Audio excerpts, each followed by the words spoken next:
Welcome back to Raw AI Solutions, the podcast where we explore how business leaders are navigating the fast-moving world of AI and digital transformation. I'm your host, Denise Powell, and today we are joined by Vahe Andonians, founder and CEO and CPO of Cogniz. Welcome to the podcast, Vahe. Thank you for having me. Vahe, would you like to kick us off and tell us the company, just a little bit more about yourself and your organization? Sure. I'll start with the organization because I think that's more exciting than what I am. What we are doing is we are creating actionable intelligence from unstructured data. And unstructured data is for us anything that is written and is not easily processable by a computer. And actionable intelligence is we are not only extracting what is written in such documents, but extracting it based on your definition, like the client's definition. How does the client see the world? How does the client see a balance sheet should look like, and so on? And then we would translate whatever is written there into their ontology, into their definitions, and deliver the data. Fantastic. And tell us about your journey. How did you come to start this company?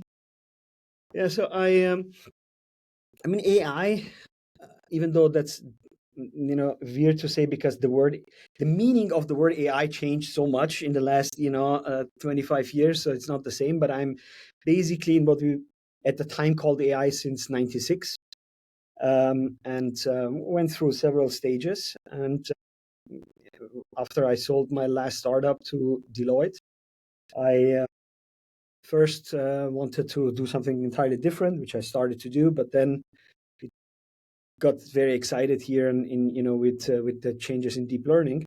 And this is pre-ChatGPT, right? So we don't have ChatGPT, but deep learning is getting more and more interest. And as I would say, it moved from PowerPoint presentations to actual solutions. And then it was an exciting thing to do. So I started with a couple of friends a business in that direction. And then of course ChatGPT came, and it changes a lot because it is so powerful. I mean, not ChatGPT itself, and ChatGPT also, but language models in general, that it changes the paradigm. Yeah, sure. Love that. So you said that the market's moving quite a bit. Have you noticed a market shift or market trend change over the last 12 months? Yeah, I mean, yes, definitely. So I think if you look back into the years when ChatGPT was released, right? We had 2 years of the paradigm being neural scaling, so bigger networks, and from 1 year to the next year, they would be about double as good, and they would be 100 times larger. That's of course not very sustainable. So everybody assumed that at some point it will stop. It stopped actually earlier than everybody thought, by the end of last year. But what happened, and I think that's very interesting, is we shifted to another paradigm, which is now this agentic paradigm, without an AI winter. So usually we always have this like almost 10 years of AI winter, mandatory AI winters, right? There is a dissolution and everything is bad. And we didn't have this time. So we literally moved from one paradigm to the next, and the growth is still continuing. And what are you doing as an organization to stay ahead of this curve? Well, I mean, to stay ahead of this curve really means that you have to anticipate in which direction it goes, which is now much easier than it was 2 years ago. 2 years ago, nobody knew. We still don't know, how and why emergent properties in networks actually happen. But with agentic, it's much easier to predict the direction that it is going. So you have to predict which direction it goes, then choose your lane, and then try to meet where the rest of the industry is going to be at the time when you are finished with your product, basically, right? So it's really on point management of products and technology, so that you meet everybody else at the right point at the right. Well, you really are using AI because use an AI-driven platform designed to automate and extract, as you said, actionable intelligence from unstructured financial documents. Do you have any hesitancy in using AI or even having a look at agentic AI because it's so new on the market? Well, there is some not hesitancy to use it, but there is some hesitance generally into the direction we are going with AI. very firmly believe that AI is a force for good, but at the same time there are risks attached to it, which are substantial. And I think not enough is being talked about those risks. And especially it is being talked by the wrong people. I mean, don't get me wrong. I think that when Dario Amodei talks about it, I think it's great that he does that. But it's not his job. Actually, he's running an AI company, and it's difficult to wear two hats, right? We should actually have bodies that think about those things, Yeah. but we don't. And I think that's problematic because we are creating here something entirely new. And how to deal with this is not easy. It's not easy economically because it's very centralizing, as we have already seen. It's not easy to deal with it, in terms of the scale of it, what it can do, basically, essentially even risking democracies at the end. So we need to have a plan in place how to make sure that it stays what we want it to stay, a force for good, and doesn't drift into something bad. Yeah. So you mentioned several risks around adopting AI.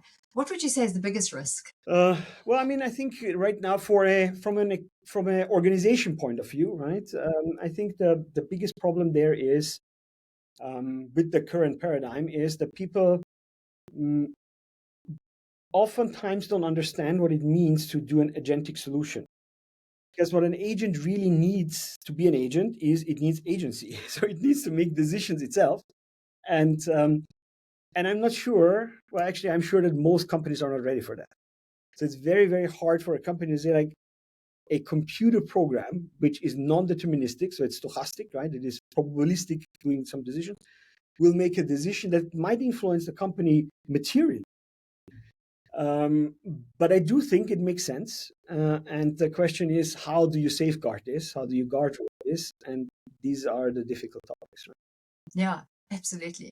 And our topic today is all about IT strategy and the place in AI going forward. So I know there's a lot of negative and positive connotations out there with AI.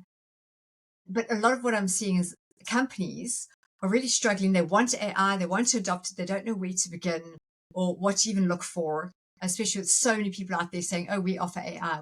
AI. What advice would you give those companies? Where should they begin? Well, I mean, I think I'm very blessed that we have a very, very good board. And in the board, I have also a very esteemed colleague, and he says something which is so right. I think right now, if you look at the spending that companies are doing in AI and the economic value that they are generating with this, it's highly negative. Now that might be okay because we had this with computers too. When computers came, and I think it was Solo who said you can see computers everywhere except in efficiency numbers, right? So it took about 15 years, I think, or 10 to 15 years to catch up to the same productivity level we were before computerization, right? So it seems like we're going to the same direction here, which is I think unnecessary because we can get economic value from it from the beginning. We don't need to go through it of not, but it means to think about these things a little bit deeper, a little bit more, and understanding what it is, how I can use it, and how I can actually generate some economic value out of this, right? Out of this fascination from AI, we often forget that there is a hard truth of economics below it, right? And that needs to map that. I think business leaders need to do that. Yeah, absolutely. I agree with you there. And they also need to understand why they're doing it, not do it for the sake of doing it to say they're doing AI.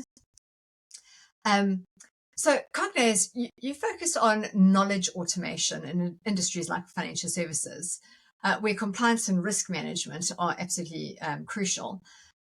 How do you see IT strategy evolving in regulated sectors where change can't be rushed?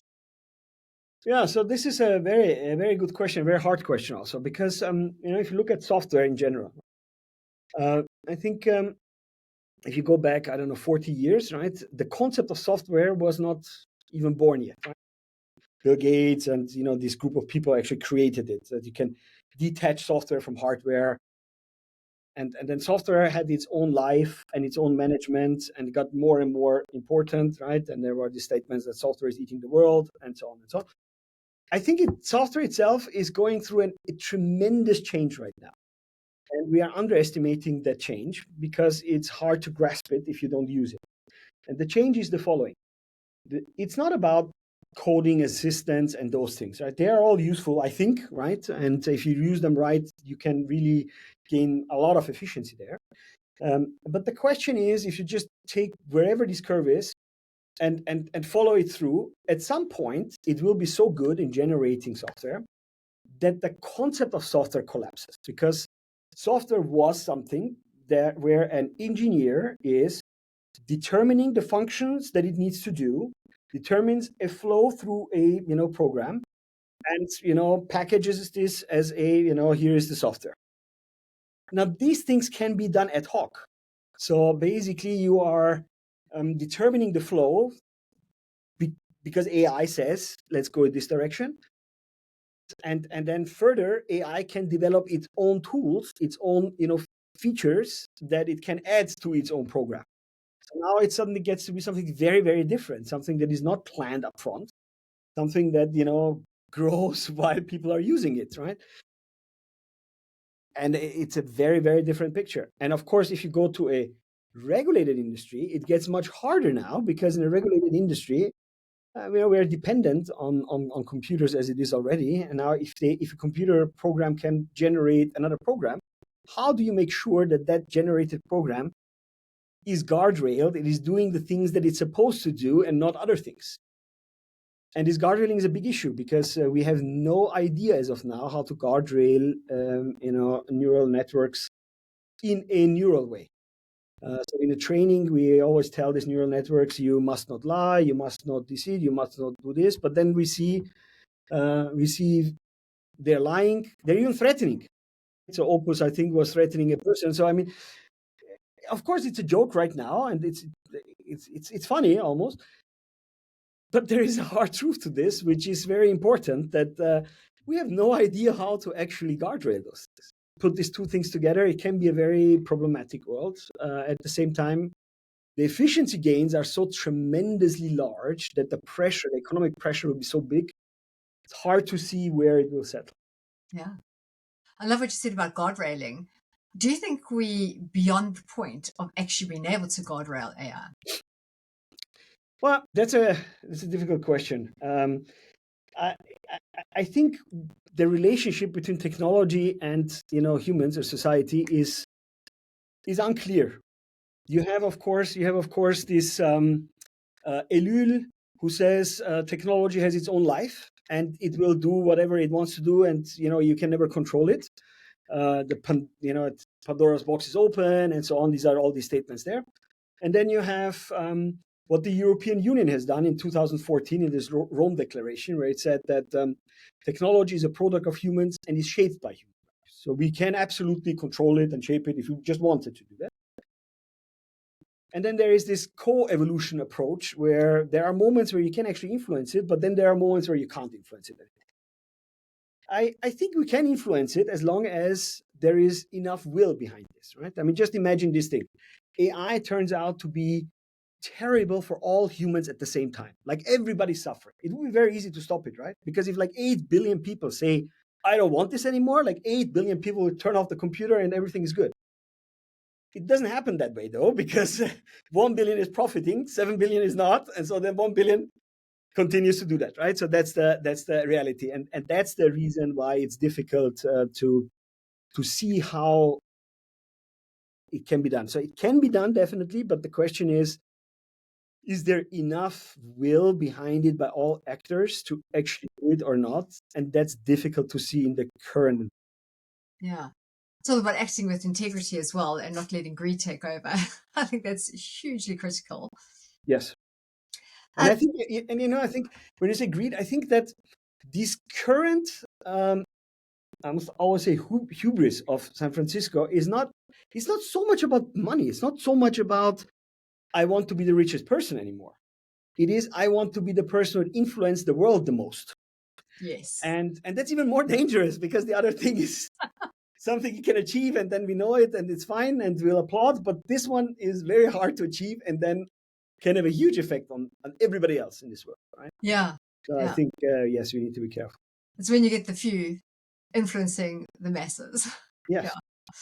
Um, so you've often highlighted the balance between like innovation and operational stability. So how do you personally decide when to adopt like a new tool versus doubling down on your own existing systems? Yeah, I mean, this is always, a whatever decision you're making is a wrong decision in a year, right? So you just so every decision is a wrong decision. The question is, is it right long enough so that you can benefit from it? I think my approach is this: if something is not foreseeable, so if you don't know which direction it will go, then I think chaos is the best system. So you need many ideas, people weirdly doing things, and something turns out to be great.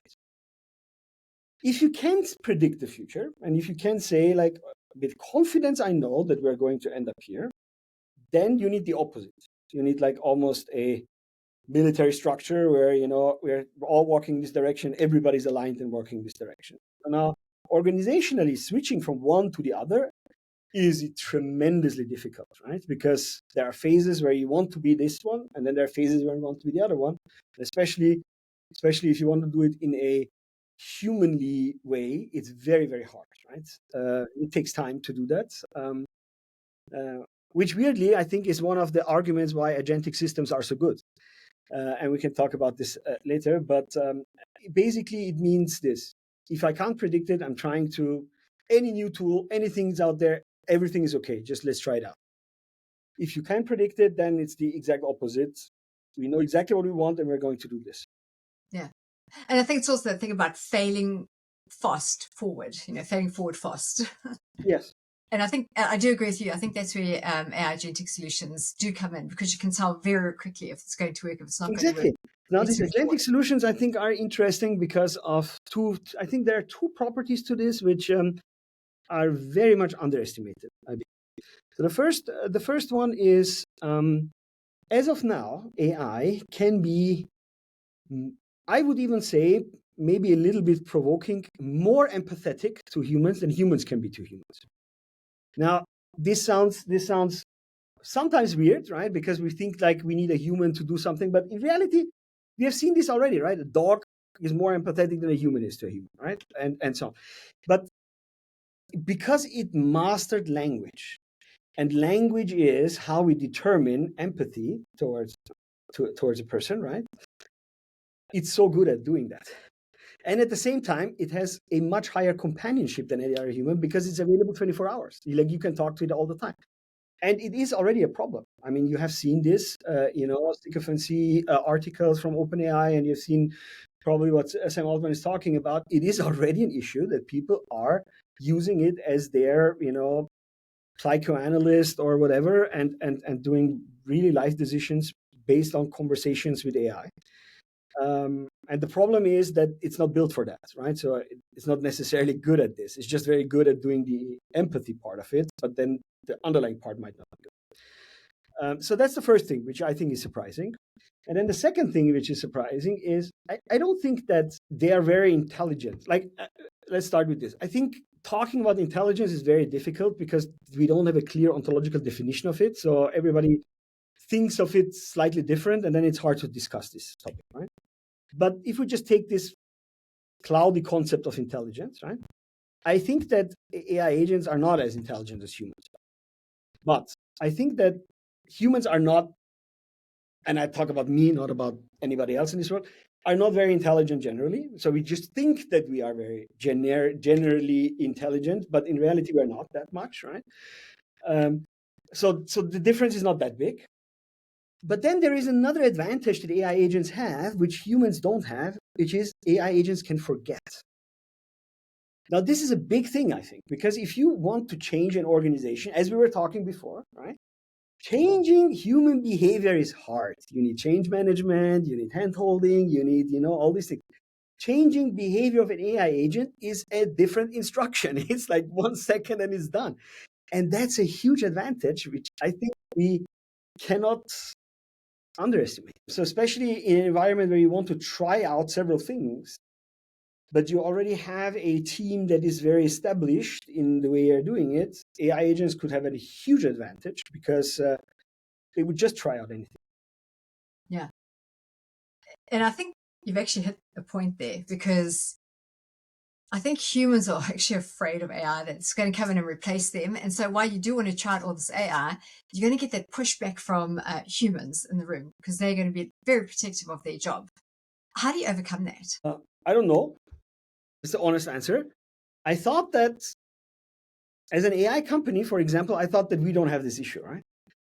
But I found out that even we have this issue, like everybody has this, because it's a very human issue.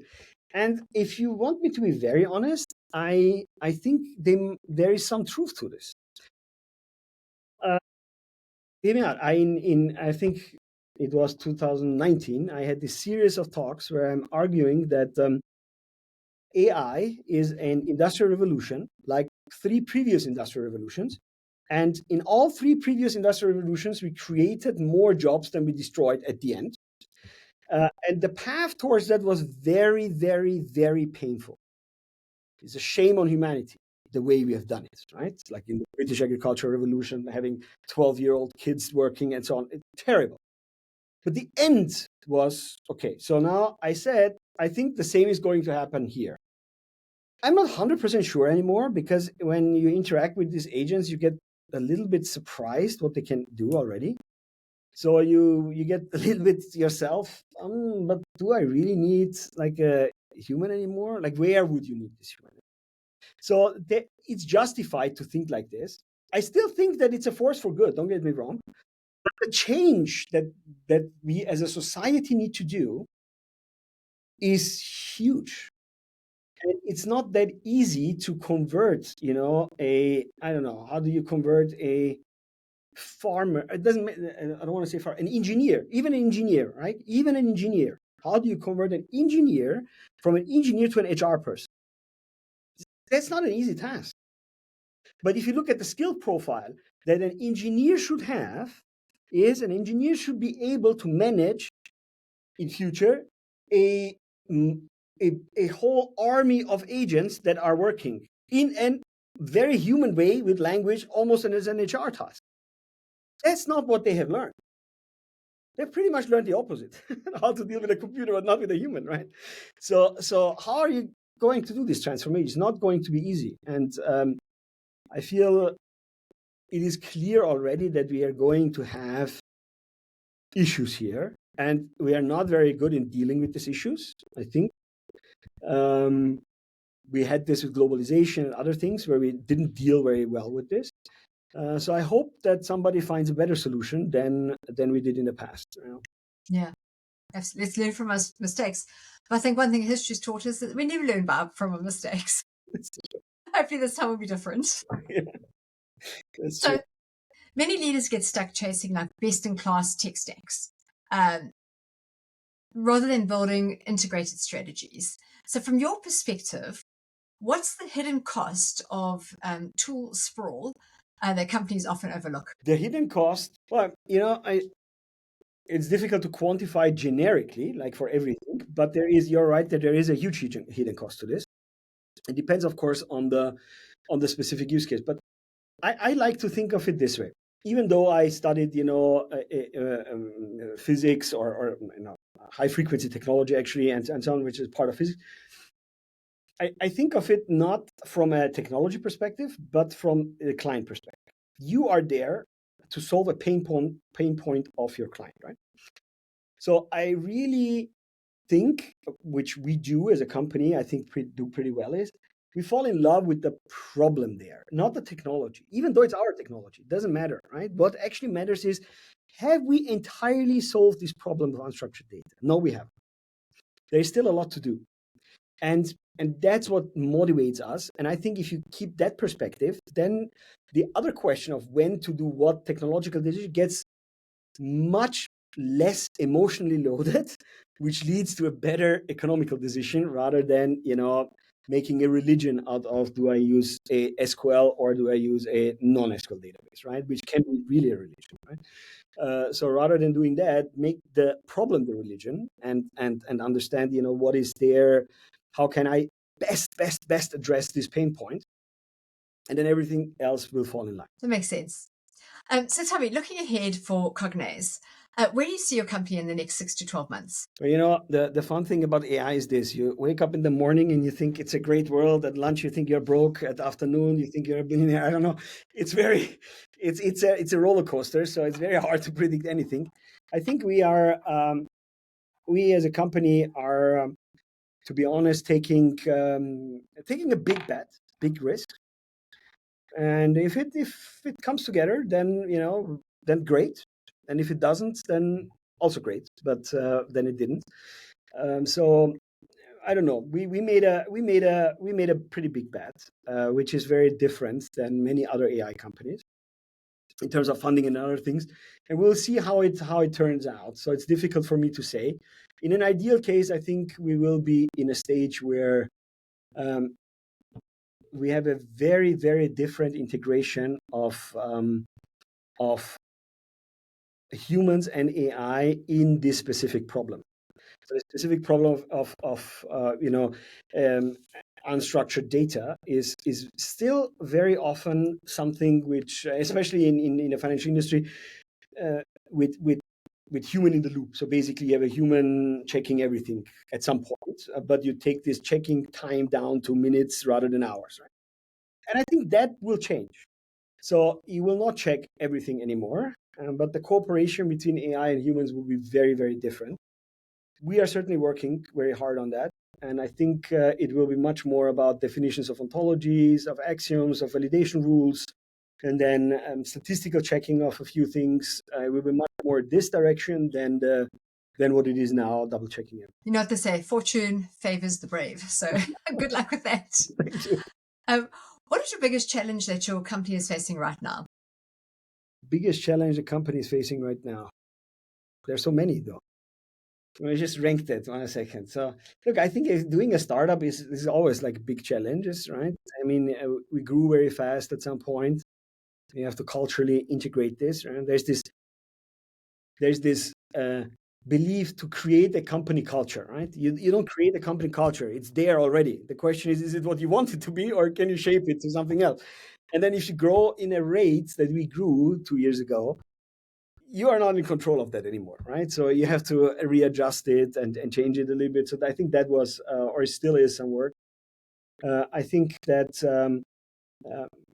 generally something that every AI company is suffering with is the sales cycles are very long because clients, are hesitant, and to some extent, rightfully so. Not in every, not always, but in some extent they are, right? So it's understandable, but it also creates a huge pressure on everything else in your company. So I think that's another one. And then we are working on with team in Malaysia, we have a team in Armenia, we have a team in Germany, we have a team in New York, and we have in Seattle. So just imagine the time zones that and we are not like a company with 700 people, right? We are barely 300, not even, yeah. So it's difficult to manage all these things with time zones and so on. So I think, and then no office. I mean, most people that we hired during COVID, where they, when they work from home and they just continue to work from home. So we have this culture of not coming to the office all the time, which is good, but it also creates problems, right? So you have to deal with a lot of issues operationally. Absolutely, yeah. So if you could solve one issue like today with a click of a finger, what would it be? If I could solve one issue, and what would it be? Let me just think about this. Yeah, probably it would be culture. Like designing the culture that you want, and like one click, everybody is like that. That I think would solve everything over time. Wouldn't that be amazing? I think it will solve a lot of people's headaches because that often comes up on these podcasts for sure. Yeah, I mean, it's just a hard thing to do. Thank you so much. Before we wrap up, I just want to ask, if you had to go back and give your former self, before you started Cogniz, if you had to go and give yourself some advice, what would it be? Look, this is my fourth startup, and I swear always it's my last startup. I will never do a startup again. I think that everybody should understand startups are a great thing to learn, but they are pain. They are suffering. So you have to understand that. You really need to have passion for this problem. And I think what we forget is passion. That word comes from passio, which means suffering, right? And it is really like it's really hard to do a startup. So right now I'm in the phase like never again. Let's just finish this and then never again.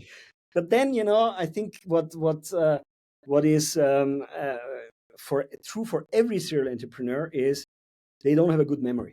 So they forget the pain that they endured. So then they go like, oh, this is the next mountain that I want to climb. So probably I'll do it again. I really, really can resonate with that completely. So if listeners would like to learn more about Cogniz and reach out directly to Vahe, please find details below in the description. But Vahe, it's been incredibly insightful. Thank you so much for joining us on this podcast, and I wish you all the best in the future. Thank you very much.